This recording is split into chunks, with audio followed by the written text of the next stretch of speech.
TET के माध्यम से पूरे देश के तकरीबन 25 लाख और अकेले उत्तर प्रदेश के 2 लाख से ज़्यादा शिक्षक आज पूरी तरह से असुरक्षा के भाव में हैं। इतना आतंक न करवाइए, क्योंकि माननीय अध्यक्ष जी, एक मिनट लास्ट कहूंगा, ये केवल माननीय सर्वोच्च न्यायालय की बात नहीं रही, केंद्र सरकार और राज्य सरकारों की कमजोर पैरोकारी के कारण कि जो पहले के जो शिक्षक हैं उनको ये परीक्षा पास किए या नहीं किए, या उस समय की जो सेवा शर्तों के अनुरूप जो नियुक्ति मिली है। माननीय अध्यक्ष जी, आपका बहुत बहुत धन्यवाद। सभापति जी, मैं जो माड़े जी ने बात कही है उसी बात को आगे बढ़ाते हुए अपनी पार्टी के नेता आदरणीय अखिलेश यादव जी की ओर से जिस तरह से टीईटी के माध्यम से पूरे देश के तकरीबन 25 लाख और अकेले उत्तर प्रदेश के 2 लाख से ज़्यादा शिक्षक आज पूरी तरह से असुरक्षा के भाव में हैं।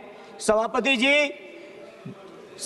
जी, अनिवार्य शिक्षा अधिनियम 2009 के आने के बाद ये तय हुआ कि टीईटी की परीक्षा के बाद ही कोई शिक्षण कार्य कर पाएगा, लेकिन उससे पहले के लिए प्रावधान रहा कि जो पहले के जो शिक्षक हैं उनको ये परीक्षा पास किए या नहीं किए, या उस समय की जो सेवा शर्तों के अनुरूप जो नियुक्ति मिली है उसी के अनुरूप वो सेवाएं करेंगे।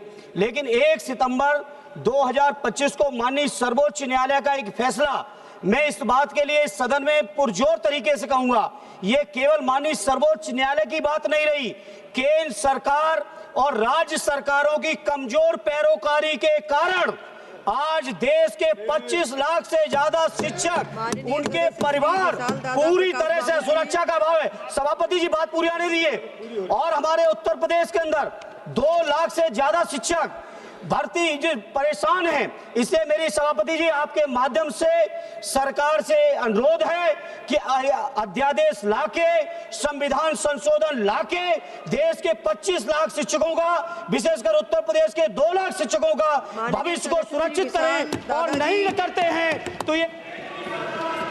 Thank you. Through you, Chairperson, Madam, I'd like to draw the attention of the... धन्यवाद अध्यक्ष जी। आपके माध्यम से माननीय मंत्री जी से अपने क्षेत्र की कुछ गंभीर समस्याएं जो इसी चीज से संबंधित हैं उनके बारे में उठाना चाहता हूं। ये सभापति जी, बनारस से प्रश्नकाल है सर, प्रश्नकाल में ही इसी मुद्दे से संबंधित तो संक्षिप्त क्वालिटी की बात चल रही है सभापति जी, उसी मुद्दे बात कर रहा हूं। संक्षिप्त में बोलना। अधूरे प्रोजेक्टों की बात चल रही है, उसी पे बोलूंगा। माननीय मंत्री जी, बनारस से आजमगढ़ के बीच जनपद जौनपुर में 18 किलोमीटर आज भी 2 लेन है, जबकि बनारस से लेके लुम्बिनी तक बौद्ध सर्किट के अंतर्गत ये सड़क आती है और वो 18 किलोमीटर चलने में अध्यक्ष जी घंटों लग जाता है। तो मेरा आपसे अनुरोध है, एक तो उस सड़क को यथाशीघ्र जो 4 लेन का आपका पूरा प्रोजेक्ट है उसमें कंप्लीट करा दें।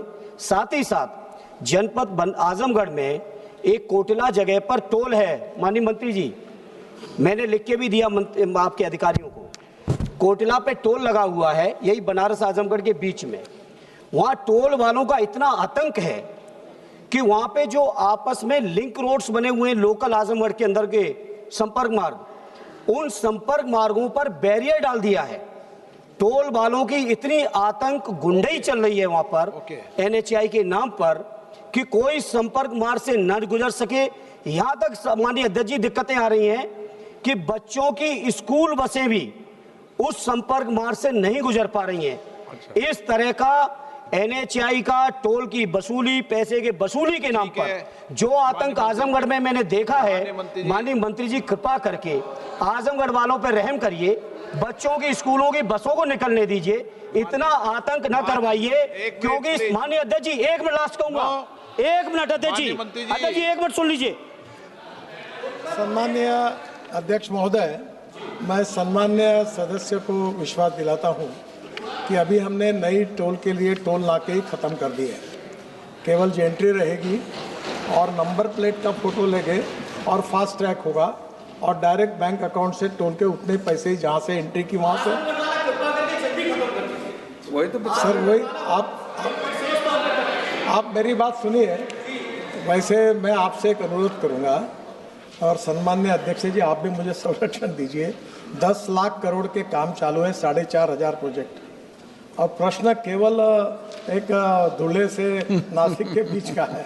अब मैं अपने सब प्रोजेक्ट के डिटेल की जानकारी तो दे नहीं सकता, पर आप एक काम करिए कि मेरे क्वेश्चन आवर के दिन समाप्त होने के बाद सब अधिकारी यहाँ आते हैं, सब एमपीज आते हैं, तो आप आज भी आ सकते हो। मैं सामने आपके सामने बात करके आपकी प्रॉब्लम को सॉल्व कर दूंगा। और अब ये टोल से समाप्ति हो जाएगी और इसके बाद ये कोई टोल रोकने वाले लोग नहीं रहेंगे, कोई कुछ नहीं रहेगा। और ये सिस्टम में पहले 10 काम अब हमने अवार्ड कर दिए हैं, इसके बाद आगे चलकर ये 1 साल के अंदर लगभग हम पूरी तरह इसको हम लोग इलेक्ट्रॉनिक टोल पे जाएंगे। Question number 63.